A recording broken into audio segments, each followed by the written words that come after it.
నాయనా అని ఈశ్వరుని శరణంబు వేడదను. అటువంటి ఈశ్వరుడిని నేను వేడుతున్నానన్నాడు. మరి ఇంకా సంపూర్ణ శరణాగతి రాలా, స్టార్ట్ అయిందంతే. ఒక పరి జగముల వెలినిడి ఒక పరి జగముల వెలిని ఒక పరి లోపలికి గునుచు ఉభయము గనుచు సకలార్థ సాక్షిగున ఎకలంకుని ఆత్మమైన అర్థించుమదిన్. ఒకసారేమో వదిలిపెడతాడు, ఒకసారేమో లయం చేస్తారు. అప్పుడు గాఢాంధకారం పెంచీకటి వడపత్రసాయి ఉన్నాడు. రైట్, 2 నిమిషాల అసలైనటువంటి పద్యం చెప్పి వదిలిపెడతాను. సకలార్థ సాక్షి, సర్వసాక్షి అంతటా ఉన్న విష్ణు సహస్రనామంలో కూడా ఉంటాడు. సర్వసాక్షిగా ఆయన కనిపిస్తాడు. అసలైనటువంటి శరణాగతి లావక్కింతయు లేదు ధైర్యము విలోలంబయ్య, లావక్కింతయు లేదు ధైర్యము విలోలంబయ్య, ప్రాణంబుల్ ఠావుల్లప్పెను మూర్ఛ వచ్చ తనుముండసన్ శ్రమంబయ్యడిన్ నీవే తప్పని తప్పరం వెరుగా మన్నింపదగన్ దీనునిన్ రావే ఈశ్వర కావవే వరద సంరక్షించు భద్రాత్మక. అంతకుముందు అంతా నీవు రావాలా, వినడే తలడే కలడండి వాడు కలడో లేడు, చాలా పద్యాలు ఉన్నాయి. నర్తకు భంగి బక్కకు ఇవన్నీ కంఠోపాఠం. ఎందుకంటే ఆ మహానుభావుడు నీ పాదకమలసి ఈ పద్యాలంతా రావాలండి, మన పిల్లవాళ్ళకు నేర్పించాలా. మరి సమయం అయిపోతున్నది కాదు, వేరే వాళ్ళు వస్తున్నారు.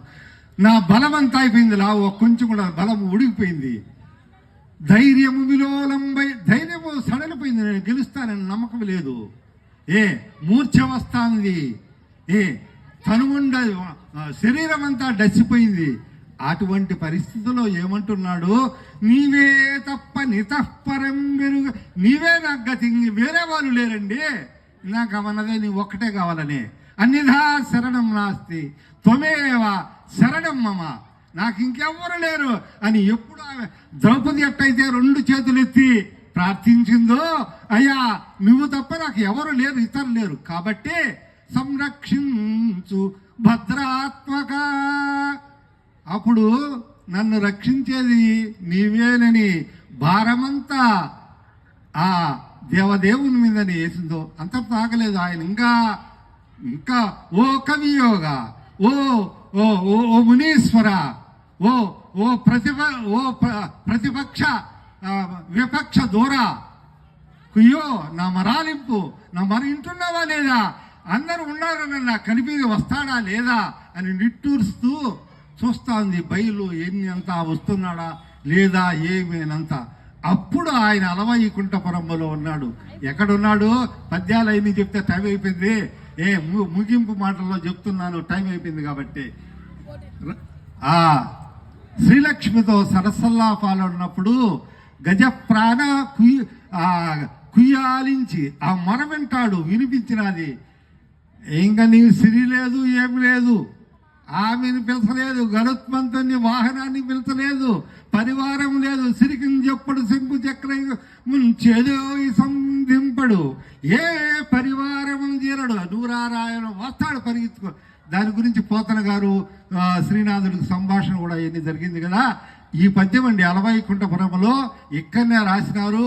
మరి రాముడే ప్రత్యక్షంగా వచ్చి రాసినటువంటి పోయిన పద్యము కాబట్టి మరి శరణు పెడితే ఆయన వచ్చి రక్షించడము.